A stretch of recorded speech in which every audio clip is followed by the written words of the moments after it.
En esta clase aprenderemos a reconocer y diferenciar conjunciones, interjecciones y verbos.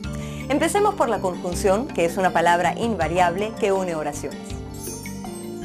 Las conjunciones pueden dividirse en conjunciones coordinantes o conectores y conjunciones subordinantes. Las primeras se dividen en copulativas, y, ni.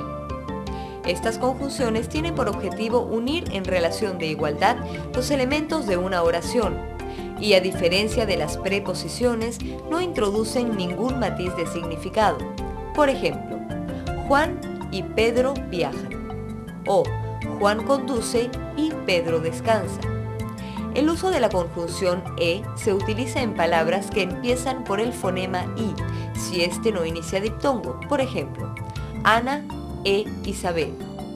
Por otra parte, la conjunción ni se usa para unir elementos negativos como ni Juan ni Pedro tienen coche.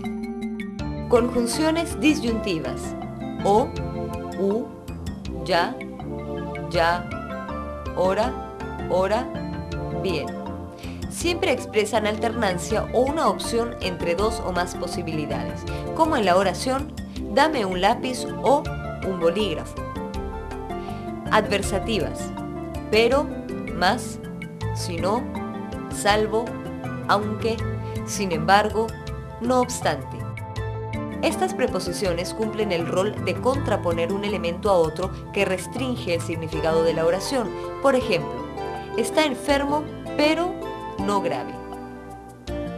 Consecutivas o hilativas: con que, luego, pues, así que, de modo que, por consiguiente. Siempre introducen una oración que es consecuencia de la primera, como puede verse en el ejemplo siguiente. Está enfadado, con que ándate con cuidado. Las conjunciones subordinantes o transpositores introducen una proposición subordinada y expresan su relación de dependencia respecto a la principal. Por ejemplo, apruebo su elección, pues es el mejor. Dentro de este gran grupo tenemos 9 tipos de preposiciones. Causales, que introducen las causas de lo que se expresa en la oración. Por ejemplo, acepté su propuesta porque no tenía otro remedio. Comparativas, que establecen relación de igualdad, inferioridad o superioridad respecto a lo que expresa la oración principal, como en la siguiente oración: lo hice mejor de lo que lo hiciste tú. Concesivas, cuando indican un obstáculo que sin embargo no impide lo que se afirma en la preposición principal. Por ejemplo, lo encontraré aunque tenga que recorrer medio mundo. Condicionales, que ligan una oración condicionante con una condicionada. Por ejemplo, si hay en la tierra muertes, temblores, el hombre pecador se turba. Consecutivas, cuando introducen una preposición subordinada que es consecuencia o resultado de la principal. Por ejemplo, ya sabes mi opinión, así que decide tú. Finales, que expresan la intención a que se orienta la preposición principal, como en la siguiente oración: estudio para que me aprueben. Modales, que indican la manera en que se realiza la acción expresada por la proposición principal, generalmente introduciendo un adverbio de modo. Por ejemplo, se ha hecho como se ha podido.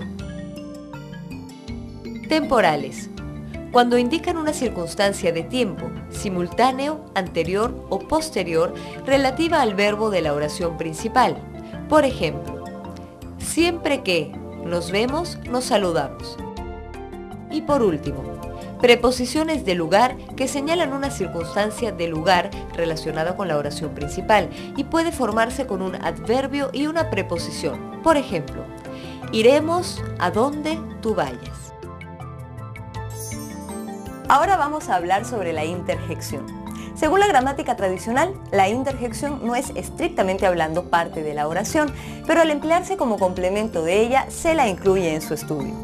La razón principal es que la interjección siempre expresa de manera repentina y emocional lo que sentimos al ver o escuchar un mensaje. Es decir, que la interjección está íntimamente ligada al estado emotivo del emisor. También se caracteriza por ser una expresión breve, como cuando decimos olé, para reemplazar una frase como qué bien lo estás haciendo.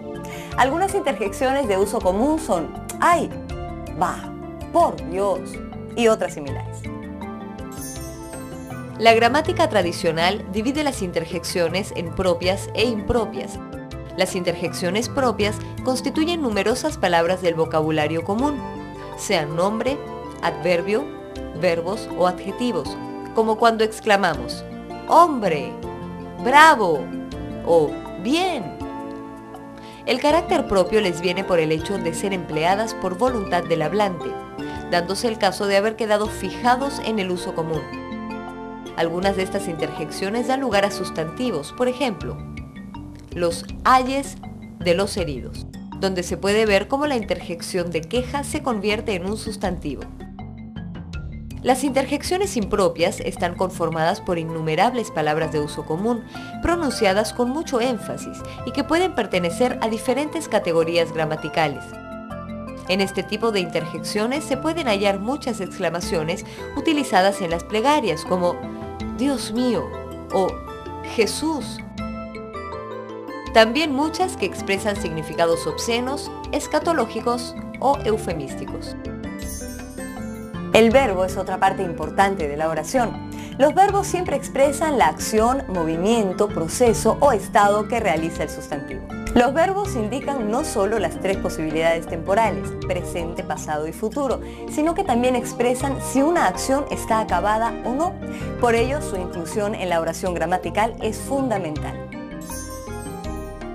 Los verbos en la lengua castellana son los siguientes. Reflexivos. Cuando la acción que expresan recae en el mismo sujeto que la realiza. Por ejemplo, Inés se peina. Pronominales. Cuando se conjugan con los pronombres reflexivos. Por ejemplo, quejarse. Copulativos, que indican existencia y estado. Funcionan como simples nexos entre el sujeto y el atributo. Por ejemplo, Juan está enfadado. Auxiliares. Cuando sirven para formar los tiempos compuestos y la voz pasiva de otros verbos. Por ejemplo, han dicho. Regulares. Son los verbos que mantienen invariable la raíz o las desinencias que poseen originalmente. Por ejemplo, cantar. Impersonales, que expresan una acción sin hacer referencia a un sujeto determinado. Por ejemplo, amanecer. Irregulares, cuando en su conjugación aparece alterada la terminación. Por ejemplo, tener, tenía, tuvo. Recíprocos, cuando varios sujetos realizan la acción que recae de forma recíproca en cada uno de ellos. Por ejemplo, se besan. Predicativos, son aquellos verbos que encierran la idea de un predicado expresando siempre un estado, acción o pasión. Se dividen en transitivos e intransitivos. Y por último, los verbos defectivos, cuando no se pueden usar en todas las formas de conjugación debido al propio significado del verbo. Por ejemplo, acontecer. Puedes encontrar mayor información sobre este tema en el libro de la Biblia de la Gramática de Lexus. Y si quieres repasar nuevamente esta lección, recuerda que en cualquier momento puedes acceder a esta clase 5 desde el menú principal.